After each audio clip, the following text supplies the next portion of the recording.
முதல்ல நம்ம ஒரு மிக்சர் ஜாரில் ஒரு 4 பல்லு பூண்டு அப்புறம் ஒரு 4 துண்டு இஞ்சி சேர்த்துக்கிறோம். இது இஞ்சியும் பூண்டும் கிட்டத்தட்ட ஒரே அளவுக்கு இருக்கணும். இது வந்து நம்ம ஒரு கொரப்பாக அரைச்சிக்கலாம். அடுத்து நம்ம ஒரு 2 பெரிய வெங்காயத்தை 4 வெட்டிட்டு இதில் சேர்த்துக்கிறோம். இதையும் நம்ம கொரப்பாக அரைக்க போகிறோம். அதனால் நம்ம பல்ஸ் மோடில் தான் நம்ம இதில் அரைக்கிறோம். பார்த்திங்கன்னா இங்கே ஒரு 6-7 தடவை பல்ஸில் போட்டோம். ஸோ இப்போ பார்த்திங்கன்னா கொரப்பாக அரைஞ்சிருக்கு. இது நம்ம தனியாக எடுத்து வச்சுக்கலாம். ஸோ ஒரு கடாயில் நம்ம தேவையான அளவுக்கு எண்ணெய் எடுத்துக்கலாம். இங்கே வந்து ஒரு 3-4 டீஸ்பூன் எண்ணெய் எடுத்துருக்கோம். அண்ட் இதில் நம்ம வந்து ஒரு துண்டு பட்டை அதுக்கப்புறம் ஒரு லவங்கம் சேர்த்துக்கிறோம். நம்ம அரைச்சி வச்சுருந்த இஞ்சி பூண்டு வெங்காயத்தோட விழுது இதில் நம்ம சேர்த்துக்கிறோம். சேர்த்துட்டு நல்லா வதக்கலாம். இது வந்து ஒரு கண்ணாடி பதத்துக்கு வர வரைக்கும் கொஞ்சம் வதக்கிடலாம். பார்த்திங்கன்னா இப்போ நிறம் மாறி இருக்குன்னு நம்மளுக்கு தெரியுது.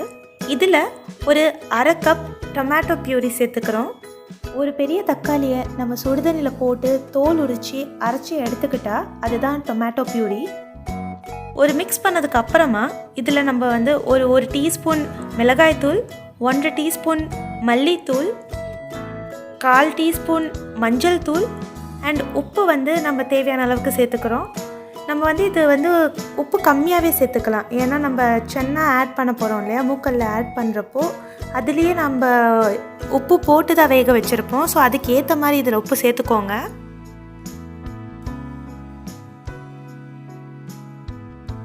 இப்போ இதில் வந்து நம்ம தோராயமாக ஒரு 100-150 ml வரைக்கும் தண்ணி ஊற்றிக்கலாம். நம்ம வந்து மூக்கடலை வேக வச்ச தண்ணி ஊற்றினா இன்னும் ரொம்ப டேஸ்ட்டாக இருக்கும்.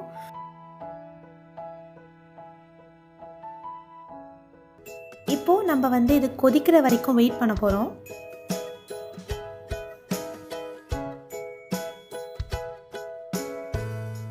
இப்போது இது நல்லா கொதிக்க ஆரம்பிச்சிருச்சு. நம்ம ஒரு ஸ்டவ்வை சிம்மில் வச்சுட்டு ஒரு 5-6 நிமிஷம் வரைக்கும் தட்டு போட்டு மூடிடலாம். லெட் வச்சு மூடிடலாம். இப்போ 5-6 நிமிஷம் ஆயிடுச்சு. இப்போ திறந்து பார்த்திங்கன்னா உங்களோட மிளகாத்தூள் அண்ட் மசாலா ஐட்டம்ஸோட பச்சை வாசனைலாம் போயிருக்கும். அண்ட் இந்த ஸ்டேஜில் நம்ம வேக வச்சுருக்க மூக்கடலையை ஆட் பண்ணிக்கலாம். மூக்கடலை வந்து ஒரு ஓவர் நைட் இல்லாட்டி ஒரு 7 மணி நேரத்துக்கு ஊற வச்சதுக்கு அப்புறமா குக்கரில் கொஞ்சம் உப்பு போட்டு 5 விசில் வர வரைக்கும் 5-6 விசில் வர வரைக்கும் நீங்கள் வச்சுருந்தீங்கன்னா மூக்கடலை வெந்துடும். ஸோ அந்த மாதிரி வேக வச்ச மூக்கடலை தான் இது. ஸோ ஆல்ரெடி அதில் உப்பு போட்டிருக்கிறதுனால தான் நம்ம முன்னாடி மசாலாவில் கம்மியாக உப்பு போட்டோம். ஸோ இது ஒரு மிக்ஸ் பண்ணிவிட்டு இது கொஞ்சம் கொதிக்கிற வரைக்கும் நம்ம வெயிட் பண்ணலாம்.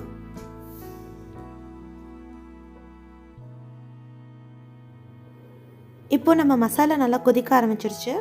இப்போ நம்ம ஒரு 3/4 டீஸ்பூன் சன்னா மசாலா பவுடர் சேர்த்துக்கிறோம்.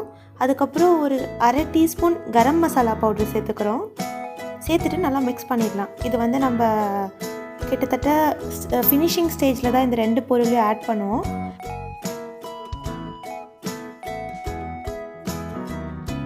அண்ட் நீங்கள் இறக்கிறதுக்கு முன்னாடி கொஞ்சம் கொத்தமல்லி தேவைன்னா தூவிக்கலாம்.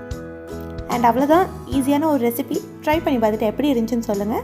அண்ட் திரும்ப ஒரு நல்ல வீடியோவில் நான் உங்களை வந்து சந்திக்கிறேன். அண்ட் அது வரைக்கும் டாடா, பை.